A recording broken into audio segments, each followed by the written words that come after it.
Well, fellas and ladies, it is time to review Wicked, the latest from John M. Chu. He directed In the Heights, a movie I absolutely love. And this is the first part of his adaptation of the Broadway musical, which takes place years before the events of The Wizard of Oz, where we meet green outcast Elphaba and popular idiot Galinda, two students of something called hilariously Shiz Academy, who befriend each other before what happens in The Wizard of Oz. Full disclosure, I don't know anything about the play this is, based on. I know a couple of songs, and that it was a Wizard of Oz prequel, but I knew nothing going in, and I don't know what happens in part 2.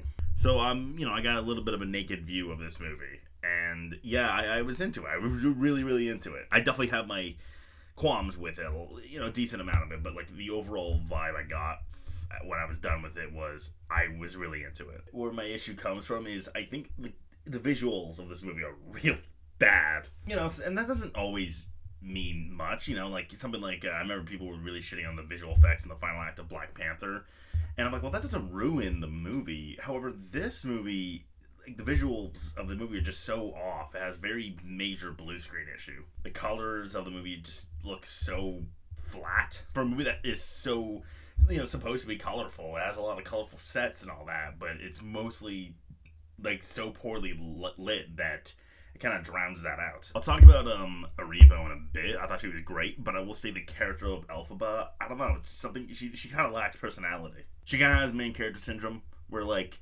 everyone around her is like so big and so bubbly and so like full of life, and then while I did find a lot of investment in the character of Elphaba, I just kind of walked away thinking a little, like, I kind of forgot about her in a way.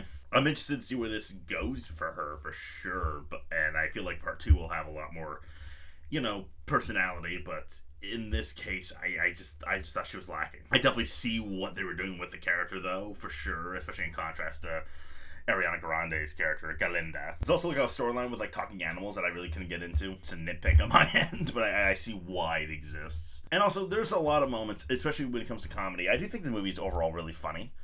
Like, I think it's successfully really funny, especially with Ariana Grande, who I'll get to as well. But some of the moments I was like, this is just a live-action Disney movie with how, like, flat and fake it is. But the overall, like, vibe I got of this movie, I'm just enjoying the hell out of it. I think the musical sequences, like, despite how flat they can look, there's a lot of energy and vibrancy to them. I think John M. Chu is a really good musical director. Obviously, the choreography is excellent, but the way the camera moves, the way the actors play off of each other, it's always very kinetic. Especially, there's maybe one musical sequence that I think I would say that was pretty shitty.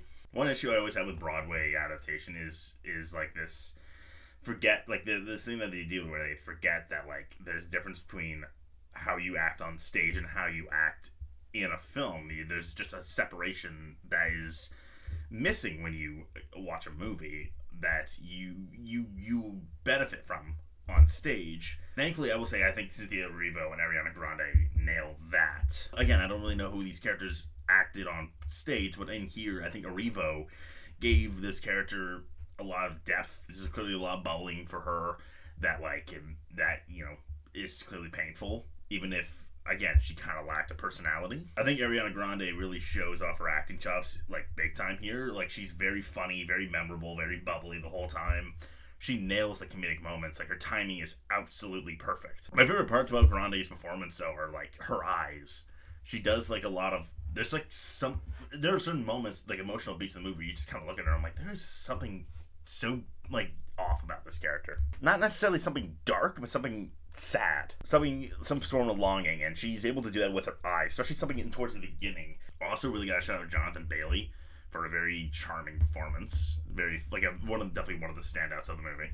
I really like the tone overall. Like, it gives way for this out of this world kind of reality. Every character contributes to that because everyone has their own little personality except for the lead. And while I do think the effects kind of blunt this a little bit, I think the movie's production is pretty excellent. There's so much, like, attention to detail on every single set. Like, there's like every one of these sets are very memorable. The costume work is also very well done. It is very effective with its, like, world building in that sense. I think tone and production are, like, very hand in hand in this film when it comes to this, like, I guess, vibe that John M. Chu is going for. And while a lot of this movie's enjoyment comes from how much fun you're having, I do think there is something very compelling about the Erivo Ariana Grande bond again, I've never seen the play, don't know what happens in the play. I don't know how the play goes down. So blindly, this was fascinating to watch unfold. This is like 2 hours and 40 minutes, even though it's just the first half of the play. I don't know, there wasn't a lot I would have trimmed. I kind of see why they took so much time to develop these characters. I don't think it was flawless. I do think they are leaving a lot to this,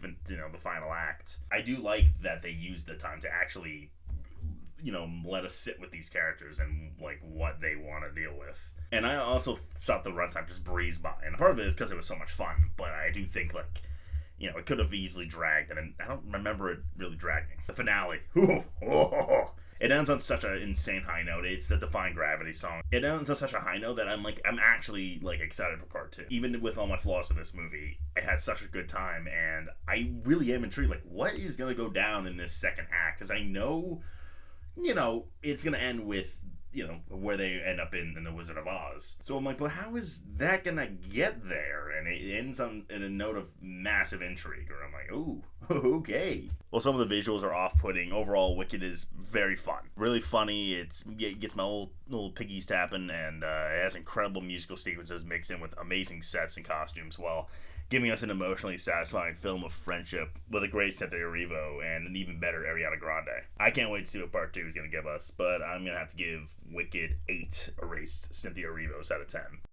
I can talk briefly about Oscars, like very briefly, because I'm still like not positive of where to go with this one. I feel like it's just gonna get picture. I feel like it's on track to do unbelievably well. Filmed this before embargo lifts, so I don't know what the reviews are gonna look like, even though I think it's gonna lean very positive. I don't think it's gonna be like extremely positive. I think there are gonna be some criticism of the visuals and like the fact that it's so long despite it being a part 1. I think those criticisms are gonna come up.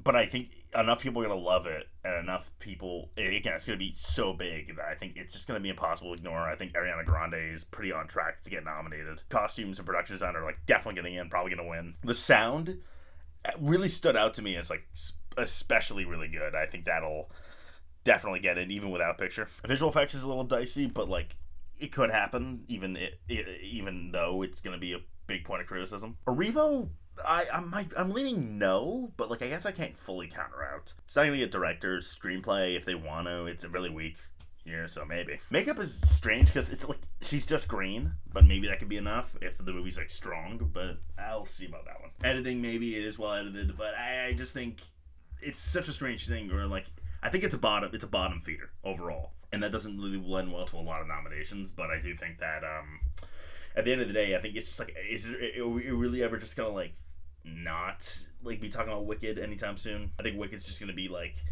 too part of like the cultural zeitgeist that it's just never gonna like just poof, and then we're also getting part 2 next year, so it's gonna keep being talked about for like a year. Well, that's it. That's all I'm gonna talk about for now. Let's grab a chair. It's fucking done.